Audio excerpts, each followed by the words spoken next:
Hi Rob and Helen, it's Laura Siddle here, just wanting to wish you a very happy first birthday for the Cup of Tri podcast.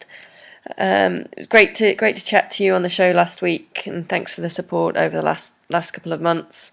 I'm now landed back in the UK after spending the last 2 months in New Zealand, so back here for Christmas with the family, and looking forward to getting ready for 2016 with Challenge Wanaka being my first race of the year. Hoping to plan in some races in the UK, so looking forward to maybe catching up then as well. Wishing you and the listeners a very Merry Christmas and all the best for the new year, and please can you play Mariah Carey, All I Want for Christmas Is You. Hi, this is Emma Pallant from sunny London town. I just wanted to wish everyone at Cup of Tri a very happy first birthday and happy Christmas to all your listeners. For me, 2016 is going to entail our normal training start in Spain. Particularly looking forward to being a coach on our Team Dylan warm weather training camp in February with Michelle and Stu. And then really just building up for a year racing on the 70.3 scene and aiming for world champs. So yeah, all very exciting, and I want to wish everyone a happy new year, and I hope that all your goals for 2016 will be achieved, especially you, Rob, with your up-and-coming race that will inevitably happen. Take care. Hi, Rob and Helen. This is Thorsten from TriRating.com. Congratulations on the 1-year anniversary of the Cup of Tri podcast. It's been a great year for British Triathlon. Just look at the Kona results with Rachel Joyce, Susie Cheetham and Lucy Gossage. We had 3 women in the top 10. And although there's been no British men in the top 10, there's an interesting generation of new athletes like David McNamee and Joe Skipper with 11th and 13th places. As far as I know, Spencer Smith is still the only British male athlete in the Kona top 10. He was 5th in 1998 and 8th in 2000. And the fastest British time in Kona is 8:29 by Tom Lowe from his 11th place in 2011. I think there's a pretty good chance that these records will be attacked in 2016, and I look forward to the next year, both for triathlon in general and for the British athletes as well. I hope you will continue with your interesting interviews. I'll be listening to Cup of Tri for sure. And happy birthday to us! Happy birthday! Can you believe it? Cup of Tri is 1 year old. That's mad. I remember the first one we did last year, and we got Nikki Bartlett on, and we were both in your conservatory. Shivering in my conservatory, weren't we? Both trying to do it. Yeah. Oh, yeah. Oh, my goodness. Wow. Time flies by. I know. Well, there's a lesson for everybody in this, isn't there? Which is that if we'd sat around trying to work out how to actually do this properly and professionally, we still wouldn't have started, would we? No. So anybody who's planning a project, just jump in with both feet and wade on through. No, honestly, I genuinely think that is really, really good advice, because in the past 5 weeks, Rob, I am now a qualified fitness instructor, level 2. Hey, right? Well done, you. Yeah, but that's only because as you say, I dived in. I was umming and ahhing. Should I do this? Should I not do this? Oh, but what if? Maybe I should wait. And no, my goodness, there was a lot of sort of nearly sinking rather than swimming, but I did it, and I do think, you, mate. Yeah, it's very, very true. Just really live once. Well, there's a Christmassy, New Year-y theme developing here, isn't there? And I bet there's loads of people out there thinking, I want to do this next year, or I wish I could do that next year. And so if you're sitting out there at the moment thinking, shall I do this? Just go and get on with it. Go and get started. And I put out a tweet the other day. Did you see? I was asking if there's any listeners out there who are designers and who fancy designing us a Cup of Tri logo. Yeah. Would be eternally grateful, because the one we're still using is that mug with Tri written on. It looks still. like Xander might have done it. It looks a lot like Xander might have done it. Yeah, my Photoshop skills are pretty slim, to say the least. But you have to have that logo. This is the thing. You can't put your podcast live on iTunes until you've got a little logo that's in I don't even remember now, 400 by 400 box or something. And so it was like, right, we need that. And 3 seconds later, it was done. Crap is good enough, and it's there and it's done, and you get it out there. So if anyone's looked at our awful little logo and thought, God, they could do better, help us out. Yeah, please, that would be really, really good. wouldn't it? Yeah. Because IM Talk have got a really good one, haven't they? They've got a really stylish one with like crackles in the background. Yeah, I do still quite like the old rough at the edges, slightly more chilled out approach of ours, because that's what we are. One of their listeners made theirs for them. Did they? Yeah, because they had a rough and ready one as well when they started. Wow. And then because they were originally called Something Else Talk. Okay. And they got the lawyer's phone call that said, actually, you can't use that word. See, at least we went down a very, very, unique name. Not so great for SEO, but at least we didn't get a lawyer's letter off people. Exactly. Well, honestly, if you can help us then with a new logo, that would be brilliant. It might actually make our Christmas. You can get in touch via the oxygenaddict.com website. You can, or Twitter us on @CupOfTry, or Facebook us on Facebook. Is it /CupOfTry? I don't know. Yep. Find it. Definitely, that'd be brilliant. Yeah. Well, happy, exciting days. Happy days. There's been a little bit of news this week going on, hasn't there, Rob? Little bits. Not loads, because everyone's obviously winding down. So let's see. Coming up on the show today, we're going to have a chat about... We haven't got an interview today, because we were unable to... I had Queen Abraham on Skype 5 times, and the software wouldn't record the interview. Oh, no. And she was so sweet about it. She was like, no worries, I'm just like pootling around the house. So we're going to hook up with her again after Christmas and get her on. But she was so sweet. So if you're listening, Queen, I'm so sorry about that. Software seems to be working again now. So news, we're going to talk about the pro age group split over in Sweden, Copenhagen. Going to talk about Beach to Battleship becoming Ironman North Carolina. Felix and the family taking over Roth and passing Challenge over. The launch of Team Oxygen Addict, and Bailey Matthews, bless his cotton 8-year-old socks, winning the Inspirational Award at the Spotty last night. Oh, cool kid. Honestly, really, really cool kid. Really brings tears to the eyes, doesn't it? Yeah. Should we start with Bailey Matthews? We shall, but before we do that, Hells, we have to give a little nod to some listeners. God bless them! We had 5 messages, Helen, over the week. We had 5. We had said if we had 5, we're gonna, at least 5, then I'll have to enter Triathlon X. And I didn't I should have advertised the terms and conditions clearly. Oh, hang on here. You can't go back on this. Having just said at the very beginning of this podcast, if you're umming and ahhing, just do it. I think you might have just walked into this one. Yeah. Well, I should have said people who are married to my co-presenter don't count, for example. So thanks a lot, Rich. Appreciate that one, mate. People that I coach don't count as well. So thanks a lot, Shane. So let's listen to the messages that came through from Shane Wilson and from Rich Brown. Hi Rob and Helen, this is Shane Wilson. My A race for next year is going to be Chatsworth Sprint Triathlon, which is an ETU qualifier for 2017. Hello Rob, this is Rich from Knutsford Tri Club. I don't want you to miss out on doing Wasdale X. You've talked about it for so long that if all it takes is to give you a short speak pipe message, then consider it done, pal. My A race for 2016, I guess, is the Coast to Coast Rat Race across Scotland. Doing it as a pair, I cannot bloody wait. It looks great, and I'm really excited about it. I hope you're just as excited about doing Wasdale. Cheers, bud.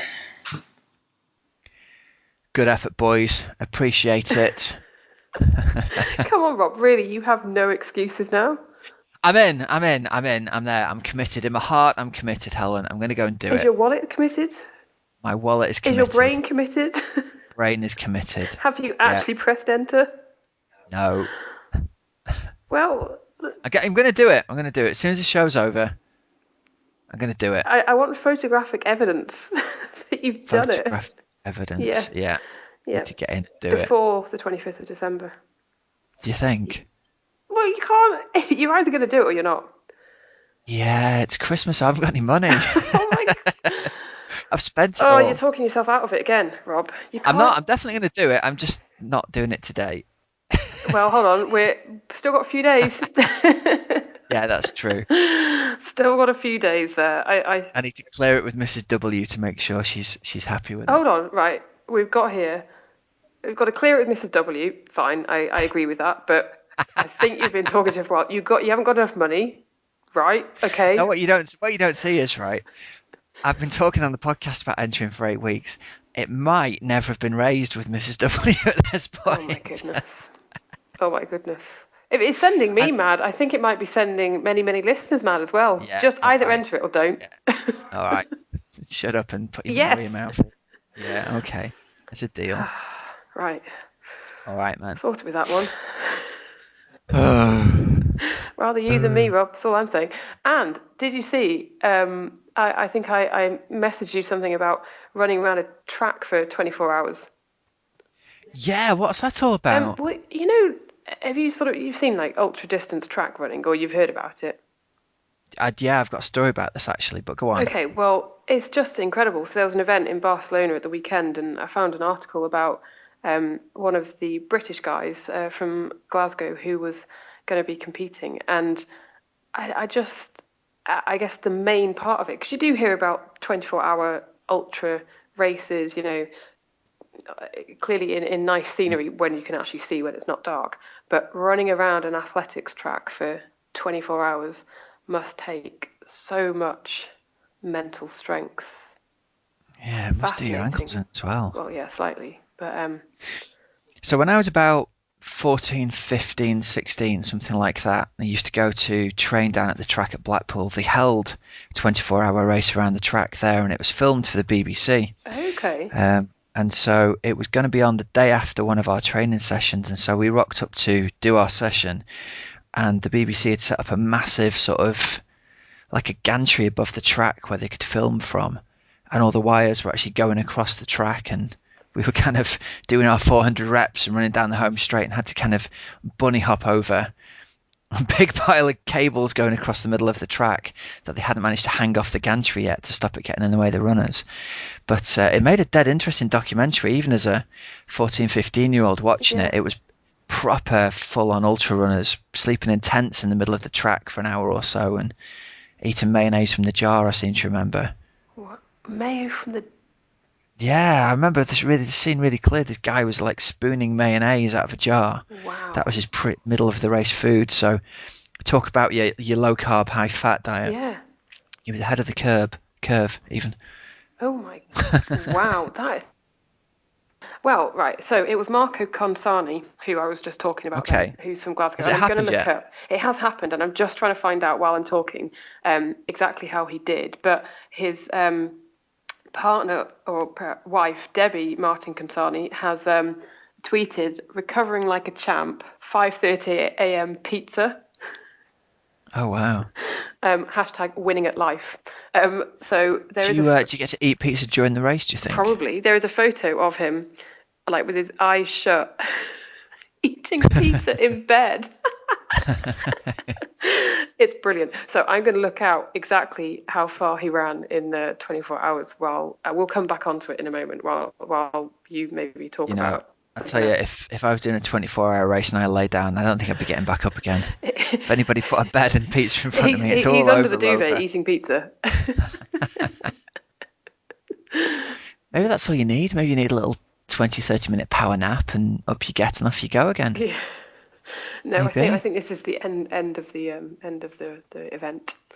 Nice. Yeah. Good stuff. Right, while you're looking for that, I'm going to go through a bit of news from this week then. So the first thing that's come up is that Ironman are splitting the pro race in Sweden and Denmark next year.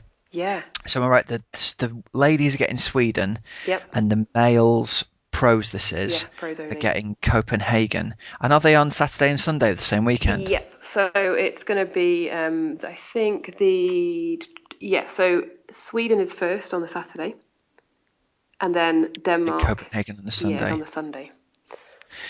So for the men's race at Sweden and the ladies' race at Copenhagen, we're going to have an age grouper win the overall race. That's it. I wonder whether the overall age group man winner at Sweden is going to be faster than the female pro winner. Ooh. That could be a good race, actually, couldn't it? Yeah. Sweden's a fast course, if I remember correctly. Yep. it was very, very quick, wasn't it? The Kalmar Yeah, it course. just depends on the winds, doesn't it? Because it's very, very flat Yeah. bike, but it can get very windy. Copenhagen's very fast as well. Yeah. So it's going to be interesting to see whether, because let's say the ladies' winner goes 8:50 at Sweden. Yeah, whether the Entirely possible if we get a quick ladies' race there. whether the first age group. Will the first age group man go? So it's going to be close, isn't it? But would they start the women off at the very? Give them a little cushion. Yeah, what, like 5 minute gap? Do you think? And then the age group men start. They'd have to, wouldn't they? I'd like to think they give them a bigger gap than 10, that, because hopefully. you think probably I think that the age group men will be relatively stronger on the bike and might end up catching them So that'll and be maybe interesting get run away from. Yeah, how they do actually decide to start that. If they, would they give them a fair race and give them like a 15-minute start, maybe? That's an interesting point, because this is what the female pros are always wanting, isn't it? Is a fair female race that isn't messed up by, and it's not the male pros that mess them up. It's the fast male age groupers. Let's see how they manage this one then. It will be really interesting. Well, we asked Michelle Vesterby about this one, didn't we? And we did. She got back to us sort of because she won Copenhagen last year, obviously home race for her Danish athlete, and she said, "I'm just happy to keep my title for the next 2 years." Fair point. But her other points were that she is in favour of more competitive girls' fields, especially so close to Kona. So she's happy for it. She thinks it's good for the sport. And she said, at least we can't complain about the pro, well, she says here, the pro men's influence in our race. So maybe the bigger factor is then it's the slower male pros. Yeah. Or the male pros who are slow swimmers riding through and dragging women up. Yeah.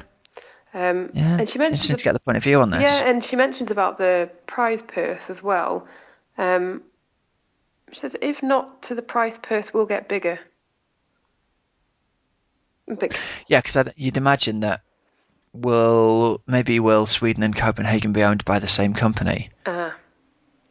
Because if they're not, then maybe all the prize pool goes to the women at one race and all of it goes to the men at the other race. Yeah. So they get more pros there and the race is more competitive and there's more money available. That could be the point, yeah.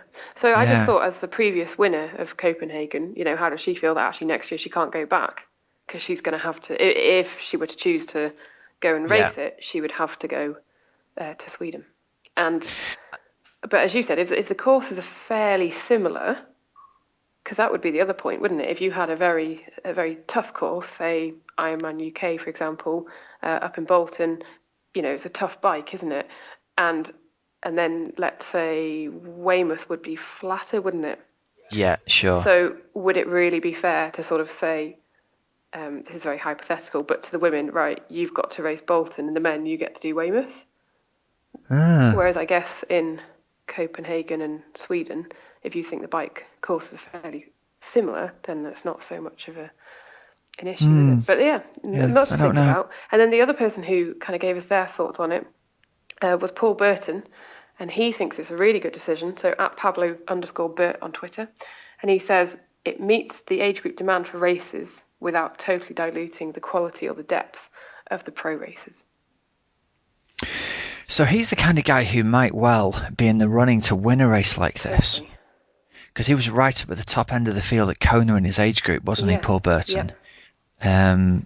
So it'd be interesting to talk to him actually and get his point of view, and he'd have the opportunity maybe to go and actually compete for the overall win at an Ironman, which is quite a feather in your cap, wouldn't it? Yeah, absolutely. Now, something happened like this in America this year. They took away the men's pro race in one of the American races, but a pro still entered. Oh, how did they allow that? So it was a pro who hadn't raced pro this year but had been a pro the year before or something, and he crossed the line in like second. I wish I could remember the details. He crossed the line in second or third, and they didn't announce him as like part of the results. They kind of like the announcer glossed over him somehow, and as the next guy came down, they said, "And here's such and such in third place." So maybe the guy even finished first overall. Oh my, it's It's mad, isn't it? Because I listened to it. It's the only episode of that TRS podcast I ever listened to. Yeah. He had the guy on the guy who was the pro, Okay. to get his point of view. And obviously he's a very sensationalist kind of podcaster dude, isn't he? Whoever he is. Yeah. So it wasn't really to my taste, and I have to admit I didn't listen to very much of it before I turned it off. But I can't remember the story now. I'll have to look it up, mate. Do it. So, listeners, we want to know what you think, especially if you're a fast male age grouper or you're a fast female age grouper. Are you interested in going over and hunting down the win at a full Ironman distance race as a feather for your cap? Maybe if Mr. Burton's listening, he'll get in contact and let us know. Is this the kind of thing he'd be into? Definitely. You can let us know on Facebook or on Twitter @CupOfTry and facebook.com/CupOfTry. Yeah, good stuff. Where should we go to next? Well, we got that bit of information. Go on. I was going to say, I can give you an update now on our 24-hour runner. I finally found it. It took a while. Okay, so congratulations. He won. Marco Corsani. How far did he do in his 24 hours? Take a guess. 150 miles. 150 miles. Can we do in kilometres, please, Rob? In kilometres, that would be 175 kilometres. Oh my goodness, you're so out. 256 kilometres in 24 hours. Shut up. 250. I'm going to do the maths on this on a calculator. 256k in 24 hours of running around a 400 metre track. Right, so 256 divided by... Oh, how'd you do the maths on that? There's 6 miles for every 10k, aren't there? Yeah. So 25.6 times 6.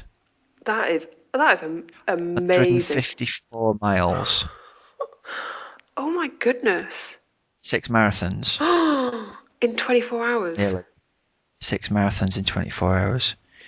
Wow. Puts in perspective, 6 4-hour marathons back to back. And probably had a little lie down as well at some point. So that's amazing. Let's give him 20 minutes off every 4 hours. 6 340 marathons back to back. Chapeau, sir. I am speechless. Yeah, that's nuts, isn't it? Wow. That is nuts. So I guess lying in bed with your eyes shut with a tiny bit of pizza left is actually very fair. Yeah, that's impressive running, isn't it? Yeah. It would be... One for you next year, Hells? No. You interested in a 24 hours around a track? No, thanks. But no. I would be fascinated to get a 24-hour track runner on about how they deal with the monotony of it. Yeah, it might be interesting mental training tips for people racing Ironman, that's for sure. Exactly. So next time you're doing your Ironman, just think to yourself, I've only got one of these marathons to do, not 6 of them. God. Puts into perspective a little, doesn't it? And there was me complaining the other day about doing one lap of the track halfway through the marathon in Malaga. Yeah. Goodness. At least I had other people around me. Wow. Yeah. Anyway, well done, Mr. Consani. Well done. We salute you. We absolutely do. We said we're going to mention the race Beach to Battleship has become Ironman North Carolina. Yeah, That's been bought up. So if you're looking for a race over there, that's meant to be a very cool race, Hells. Go on. It's like you do the swim out into the sea and then back into a river. Oh, wow. And then swim up the river to a place, and then you end up, the race ends up at some massive sort of naval base type place. Obviously, a big battleship there. Yeah. In North Carolina. So cool. Meant to be a super duper race. It's been well established. It's been going for 10 years or so. Okay. And the rumours were Ironman were looking to put a race on in South Carolina, but changed their minds at the last minute. So wow. Another one for the North American family. There you go. And then there's news about the Challenge family as well. Speaking of families, smooth link hey. there. You should do this for a living. Oh, I should do, shouldn't I? Yeah, so the news is our man Felix, who originally started off as the son of the race owner at Challenge Roth, and then has expanded Challenge to be this massive brand around the world. Him and his family are stepping back down just to be the race directors of Roth, and the CEO of Challenge is going to be that chap Zibby, who's been the CEO for a while now. So is this, do you think, in a bid to, I don't know, keep Roth at its excellent, high standard, and really focus on that, and then try to, I don't know, maybe gather more momentum around some of their other races. Well, I think they just want to focus on putting Challenge Roth on, and they've given the business part of the whole growing a business empire over to somebody else, from what I've read. Which is really cool. You've got to respect the fact that Roth was their original family race. His dad was originally the director of Roth, used to be Ironman Europe. Yeah. And then when Ironman moved it to Germany, Felix's family said, well, we're still going to have our little triathlon in Roth and hold it on the same day. Yeah, exactly. And I mean, I really respect that. I sort of think one in the face for the big brand kind of deal. Yeah, two fingers up to the... And you can argue Roth is probably the second most famous triathlon in the world, I think, after Kona. Yep. I think it eclipses Ironman Germany in terms of the legacy, just because it's been going for so long. Yeah. So chapeau to them. And again, you've got to admire what they've tried to do with Challenge. I think that they've grown another brand to compete, because people like brands, don't they? Yes, people definitely like brands. I mean, it's almost like if you're going to put yourself through all of the training and everything like that for a really long distance race, a lot of people are very drawn in by a brand, aren't they? Yeah, I remember a guy that I coached years ago sort of trying to tell people he was doing Ironman Roth, because people he was telling he was doing Challenge Roth, they didn't know what Challenge Roth was, and somebody said to him, why are you not doing a real Ironman? And it's almost like that name exists in people's heads, and the cleverest thing that the WTC ever did, I think, was trademarking the name of the event. Yeah, totally. Because it's got that, it's that pull, isn't it? It is, yeah. And if you're considering doing a challenge race next year, you can sign up to go and travel with our mates at raceforce.co.uk, can't you? Hey, slip that in there. You can, and they're going to, we mentioned last week, they're going to Valsay, aren't they? And quite a few other races around Europe, so check them out on their website. And they're also going to be doing a few local races as well in the UK. They're going to be appearing out and about. Oh, just lost you there a minute, Hal. You broke up a bit. Are you still there, mate? I am still here. Oh, jolly good. I think we just saying they were out and about around the UK as well. They are going to be out and about around the UK. So I think look out for a bit more news from them in the new year for sure.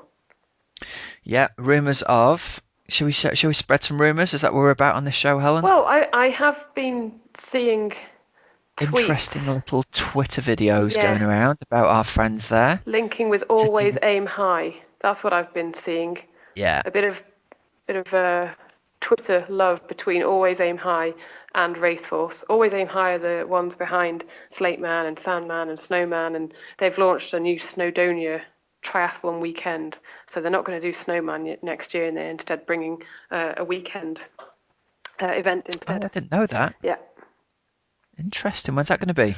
Time of year wise? I think I want to say June or July, but give me one moment and I will tell you. Like a Wales triathlon festival type thing happening. Yeah. Is that going to be around the same time when the Legend was going to be and isn't on anymore? I wonder. The Legend. That was going to be. The Legend's been cancelled. Oh. The Ironman Legend race has been cancelled. Oh, has it? It has, yeah. Didn't know that. Yep, that was meant to be on the 9th of July. Oh. So there's my guess for which weekend this new event will be on. No, this is going to be the 30th and 31st of July. Okay, good to know. It's at Plaza Brennan, which is the outdoor centre at Capel Currig, which is near Bettygoed in North Wales. Right, cool. And so they're going to have the, so it's instead of the Snowman, basically. So they're going to have the Snowdonia Triathlon Full, which really is I want to say Olympic distance, but they don't really do Olympic distances, but the one which is vaguely a standard. Vaguely Olympic distance with a very long bike. Yeah, and then they're going to have the Snowdonia Triathlon Sprint. They're going to do Snowdonia Triathlon Mini Sprint, and the Legend Half is... Oh, so that's happening that weekend as well. Yeah. Ah, interesting. Interesting. Interesting. The 30th of July. So interesting. So that one is a 1.2 mile swim, 56 mile bike, and a 13.1 mile run. I'm going to go and check that out later on. I'm very interested in that. There we go. That would be a nice middle of the summer event to do, wouldn't It would be it? a very nice one. I will be, on a plane to Rio. Oh, will you really? Yeah. Happy days. Happy days. So I am not going to be in Snowdonia at the end of July. Sorry. A little warmer where you're going, mate. Well, I don't know, it's winter. So I still think it will be warmer. It really will be warmer, won't it? But I'm telling you now, mate, it's going to be warmer in Rio in winter than it is in Capel-Curig in the middle of summer. It could be snowing in Capel-Curig on the 30th of July. Yeah. Anyway, Rob, shall we talk? Midsummer's Day, or as Snowdonia call it, summer.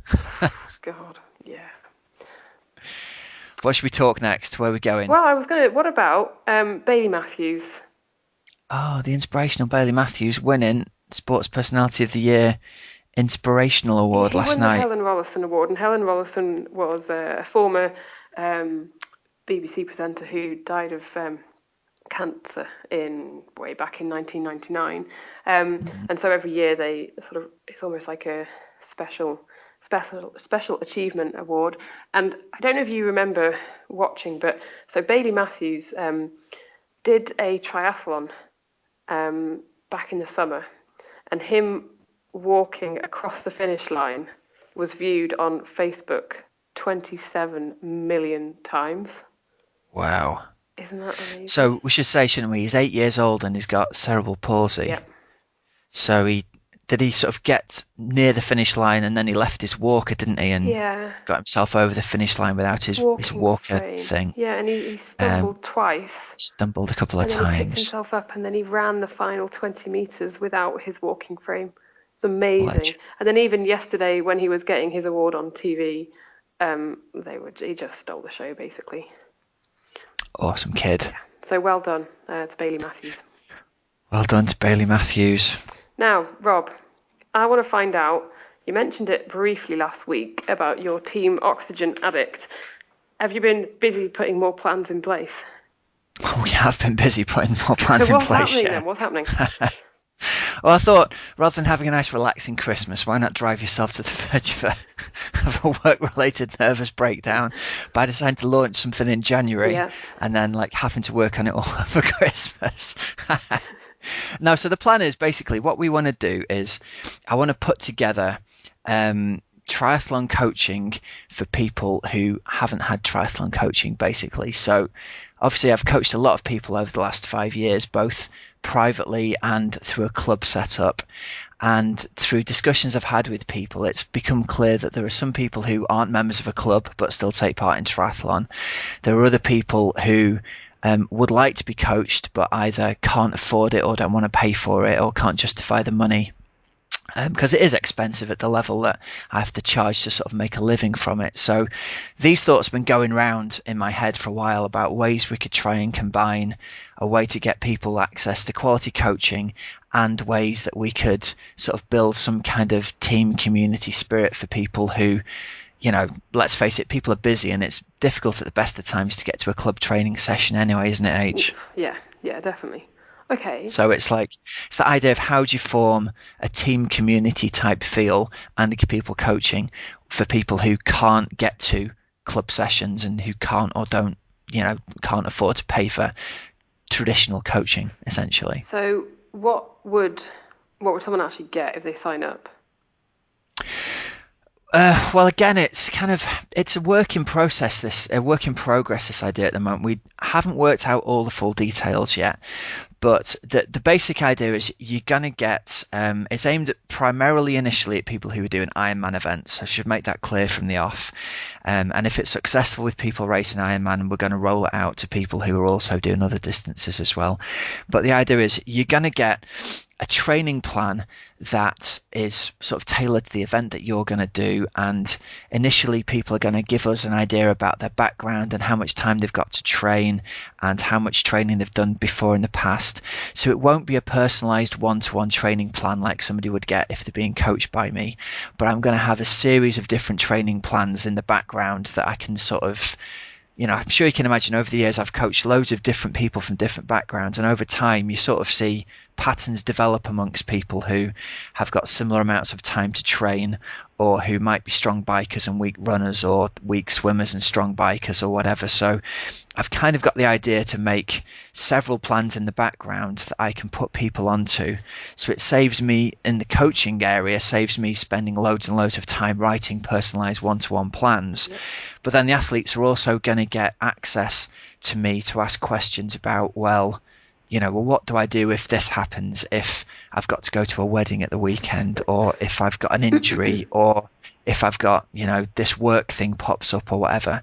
So a bunch of advice for people as well about what to do, which, at the moment, there's nothing really there for people between private one-to-one coaching or buying the like a plan. Be Iron Fit training book. That's what I was going to ask, basically. Like, I guess it's a bit of an in-between, because exactly. I was going to say, what is the main difference then between a plan that you just get off the internet, which might be, might be a bit cheaper? Yeah, exactly. Well, but the idea is it's finding a way to give people access to the coaching to ask for advice. And so what we're looking at doing, and again, the details of this to be confirmed, but we're going to have some kind of team community that people get access to coaching advice in. So that'll either be a private forum or a private Facebook group or something like that, where people can directly ask questions. Maybe we're looking at doing regular online webinars or dropping Google video calls or something, that's easy that everyone's got access to in terms of the technology on the phone. And again, we're still trying to work that out, because FaceTime calls, you can only have like one person in on at the moment. So some kind of like video webinar thing where people could come on and maybe email the questions beforehand and I could answer them online, but then record it and put the recording of that up on the website so everyone gets access to it afterwards. And so it's that idea of, I was on Facebook the other day on one of the Ironman groups, and someone was saying, I've started the Don't Think plan, but I can't do this weekend. What do I do? Yeah. And obviously loads of people weigh in with ideas for him. Yeah. And after 15 different people had given their opinion, the guy seemed more confused. Yeah. And I was like, this is both the strength and the drawback of the community, that if everyone's on a different page and has got different ideas, nobody gets a coherent message. Whereas at least if I can go in and go, yeah, well, that's a good idea, but take this into account, and if I was you, I'd do this. There's kind of a go-to point for coaching advice, really, and that would be me, really. Brilliant. I suppose. I think it sounds like a goer. I think it sounds good, but hopefully. Well, right. How much would it look?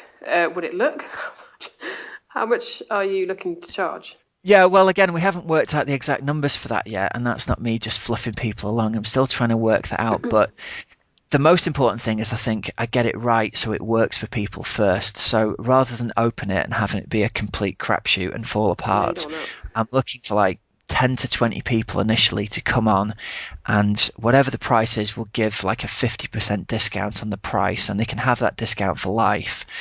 But I want people who are going to give feedback and say, this is working, this isn't working. And people sort of understand that it's a work in progress as we get going. And in return for their sort of, giving honest feedback about how this works, but also the kind of people who want to be part of a community and want to feed into the community in the long term, they get this lifetime discount of 50%. So, I don't know, it's a bit of a woolly answer, that, isn't it, really? But I don't want to say something and then it not be right, going on. But it's definitely going to be, significantly cheaper than the one-to-one prices that I currently charge. And then they'll get this discount on top of it as well. So timing wise, I'm looking for this to go live in the middle of January. And you're still looking for athletes, for all those 10 to 20 people? Yeah.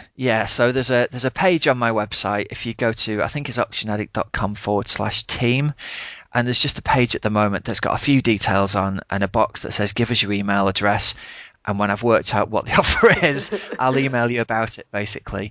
So if anyone's interested, there's no commitment to it. Throw your email address in there at the moment, and then when we've worked out what the actual full offer is, and if you're the kind of person who's into this idea of being part of a community and helping build something that's somewhere between a club and coaching and all that kind of idea, if that appeals, then great.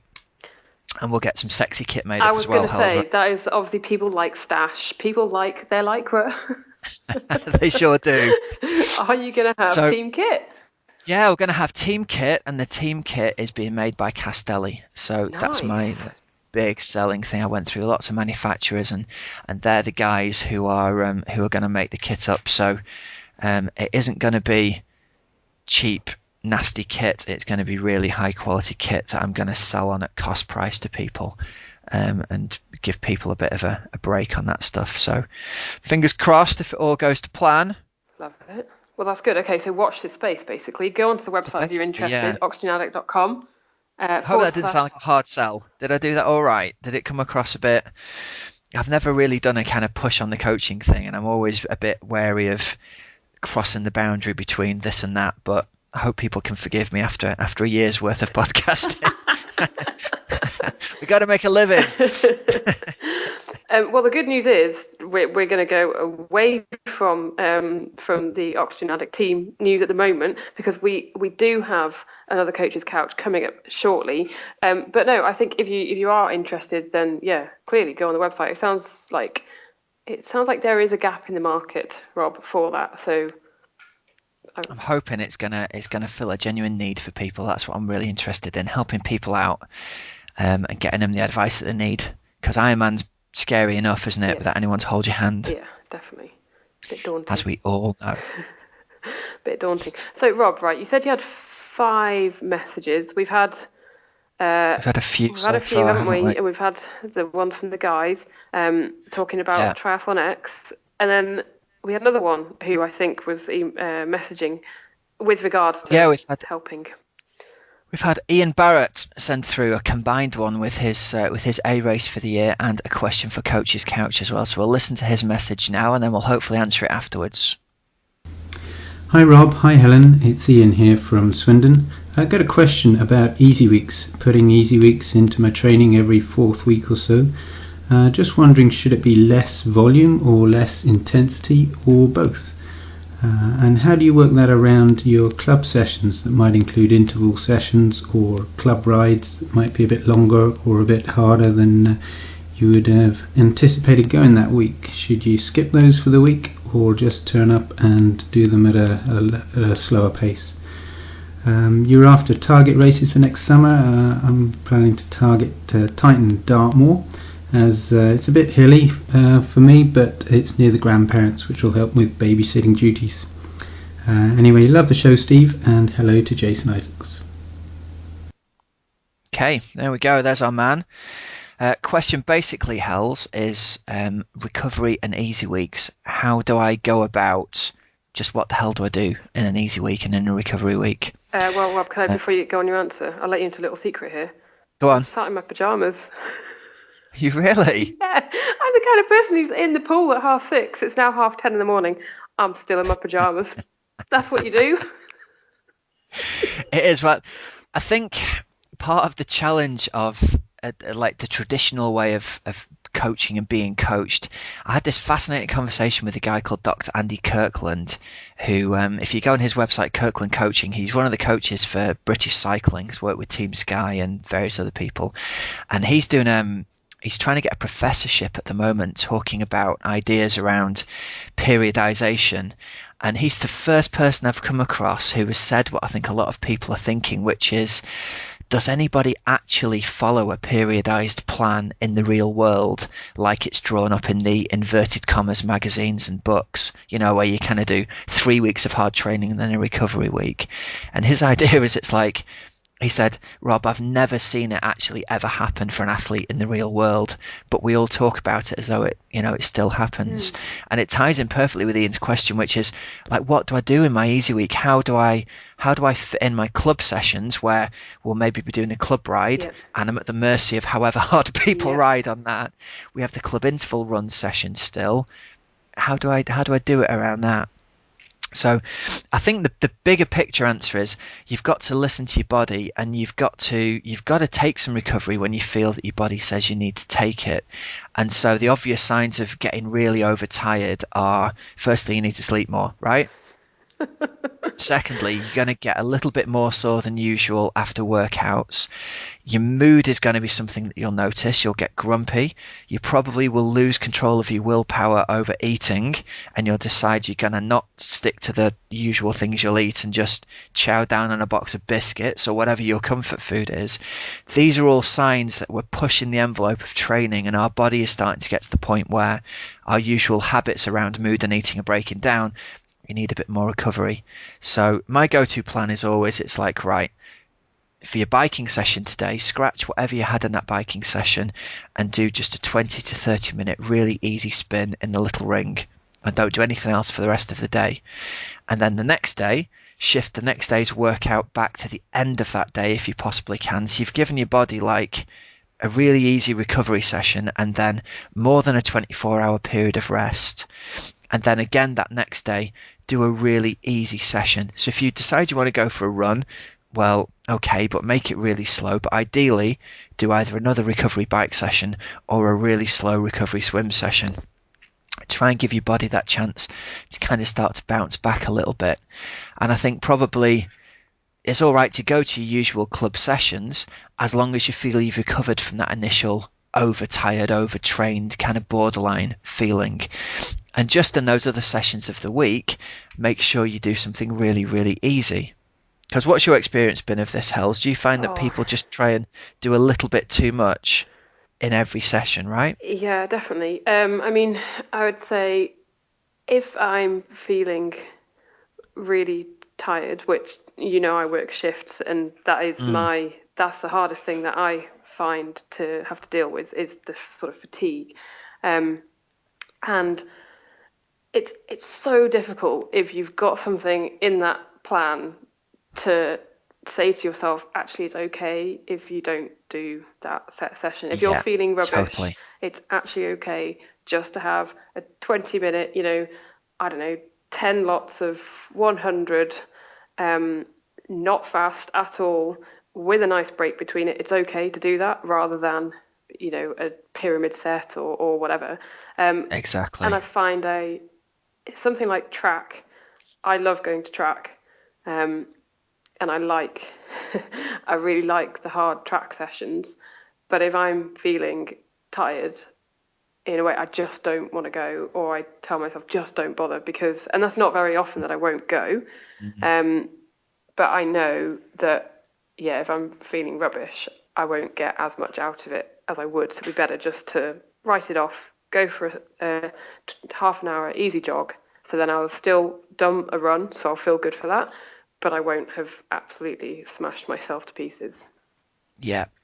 And I think that's the key. It's recognizing that the thing to do as a smart athlete is not to follow a rigid plan all the time. It's like you've got access to me and you text me and go, God, I feel absolutely shattered. And the number of times I've texted you and go, well, clearly you can't go and do the session today because, you've been up since 3 o'clock in the morning and you've fallen asleep at your desk, and it makes no sense to then do threshold intervals on the bike. But you still want to keep moving. I think a lot of people listening to this will be the same. You still want to do something every day. And the danger is you go out for like the easy jog and then you feel better after 5 minutes, and then you go, actually, maybe I'll turn this into a progressive run or a tempo run, or I'll just go to my 5K loop. And, those things play in our head and we tell ourselves not to be soft. I think it's important to recognize it's a massive sign of mental strength to listen to your body when it needs it. Still get that something done, but the go-to session becomes focused on making your body recover so that in 2 days you can train normally again, rather than pushing yourself again and again and again. And that ties in with that thing about following a plan from a book or a magazine as well, doesn't it? It doesn't take into account life. Most people's stress comes from getting up for shifts, or because the kids are awake in the night, or sometimes you've just got to change what the plan was. And I know from my point of view, it's very hard to do that with my own training plan that I've written. But for any of my athletes, I can emotionlessly go in and delete a session and put something else in and go, and now this is what I want you to do. Yeah. So once it's written in as a 30-minute recovery ride, if the athlete goes, actually, I did 2 by 20 minutes at threshold, I'll go, why have you done that? I told you to do something else. Should I tell you what I find really, really difficult? And I think it links a little bit to what we're talking about here in recovery. I find it really hard sometimes to know, am I tired because I can't be bothered to go and do that, or am I genuinely tired? And I find that really, really hard to to determine and distinguish between the two. And you've seen me at track sometimes, and I will turn up and I won't even talk because I feel absolutely horrible. But then when I get running, I'm okay. Yeah. And I find that the hardest thing, because how many times in a week would you probably not go and do something if you went on the, I don't know, I think I'm tired. I mean, I wake up most days and I feel tired, Yeah, totally. For me, I think I feel like that a lot of the time. I'm not one of these Zen Buddhist people who's happy. My default state is pretty much irritable and tired. Is it? Oh yeah, very much so. My default state is not like a happy little bunny, and so I've got a little checklist I go through, and I think, right, okay, my mood might be X, Y, and Z, but let's look at some facts here, and it might be different for other people, but I'm really aware of physical things in my body. So if I'm really sore, if my legs are really sore after a long run, like after I did that adventure race, for example, here's a good example. I put myself in a hole after that adventure race last weekend. My thighs were smashed until probably Thursday was the first day I could properly run pain-free again. But instead of being smart, I went for a run on Tuesday. I went and did 30 minutes just for a jog, but that definitely didn't help me recover. No. And that's part of the process of me remembering, now I'm racing again, you can't do this. You can't just go man up and go for a run. That's just hindered your recovery for the medium term and the long term. And so I had to pull a couple of the sessions on Tuesday and Wednesday and just do 30-minute recovery spins.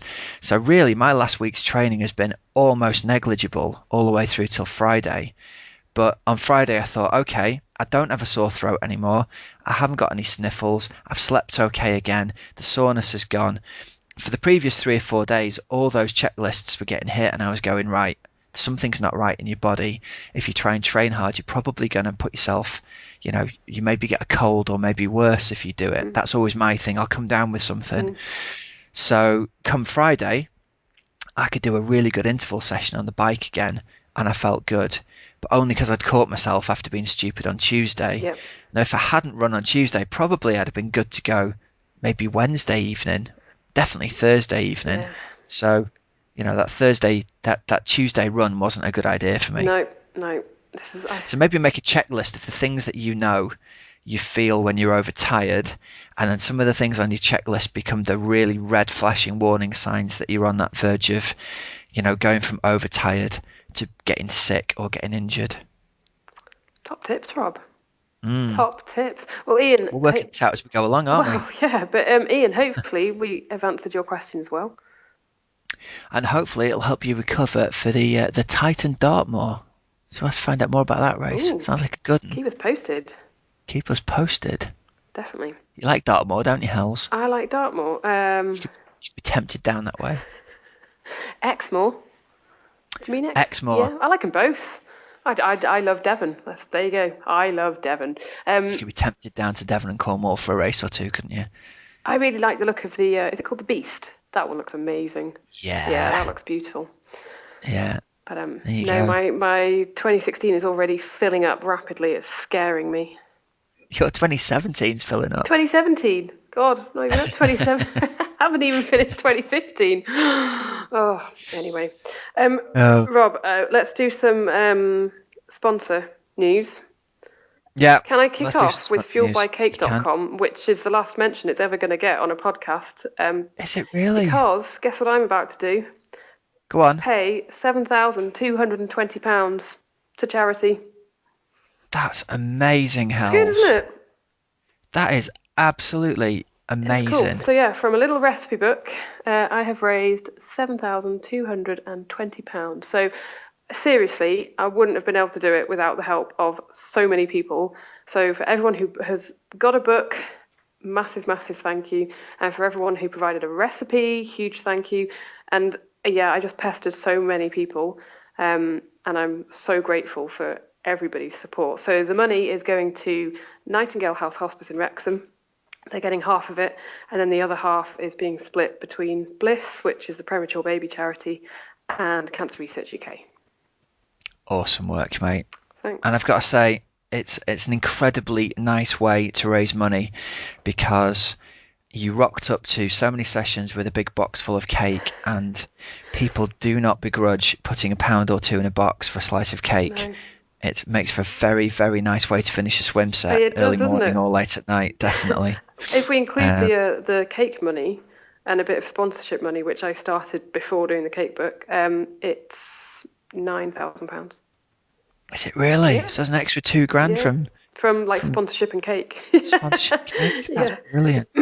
Yep. Good effort. Thanks. Well done, you. Good, isn't it? Really proud of you. Thanks so much.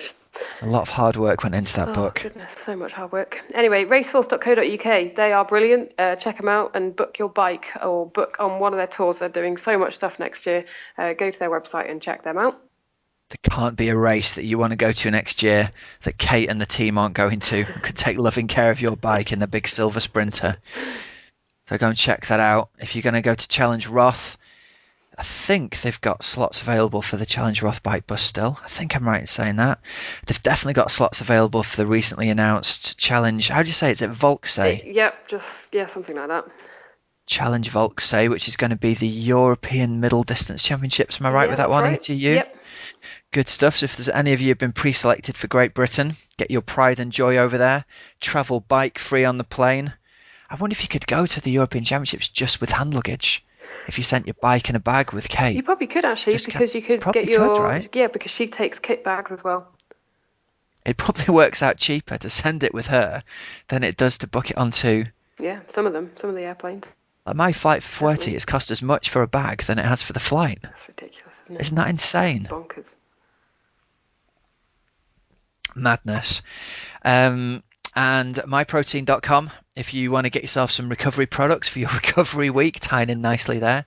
Bit of whey protein. You get 8% off with the code OxygenAddict8, or if you're a first-time customer, use the code OxygenAddict15 for 15% off at checkout. So that takes us to the end of the episode, Hel. The end of the year, the end of our birthday episode. Oh, well done us. And, well done us for somehow managing to put 52 episodes out. Goodness. Before we've managed to sit down and work out what it is we're trying to achieve. Yeah, exactly. We'll be back in 2016. We are. We're having a week off next week. There'll be no Cup of Tri podcast coming out next week because we're having the week off. But the week back that we're coming, we've got loads of interviews lined up for the new year. We've got Corinne Abraham. We've got Paul Burton said he'll come on. We've got who was it who said he was doing Triathlon X that you mentioned earlier? Carl Alexander, he said he'll come on. We've got who's that super fast dude from Texas that raced Joe Skipper? No, sorry, Lionel Sanders. Lionel Sanders. We're hoping to get Jesse Thomas. Matt Dixon from Purple Patch Coaching has said he'll come on. So we are going to have a fantastic start to the new year. Looking forward to it already. If anybody out there knows any pro athletes or age group athletes with interesting stories you think would make a good listen for the community, get in touch and give us their details. We rely upon you helping us out to give us tips on people like this. So any great stories that you know of, get in contact and tell us, and we'll try our best to get them on the show. I remembered another one, Rob. Paris Edwards is going to come on. Paris Edwards is coming on as well. Yeah. Oh, that's us through to the middle of February. There you go. Awesome stuff. All right. Thanks very much for listening. We'll be back in 2016. I hope all of you have a fantastic Christmas and New Year period. Get plenty of training done around eating the mince pies, but get plenty of mince pie eating done as well, because we can't be saints all year long, can we, Hells? No, heck no. So thank you very much for listening. It's been great, hasn't it? I really enjoyed doing this podcast. It's fun, isn't and I it? love our little community of listeners we've got. Yeah. And I love people walking up to me at random races and saying, I recognise your voice. You're that guy that does the podcast. Oh. It's been really cool. Yeah. Weird. Very weird. Yeah.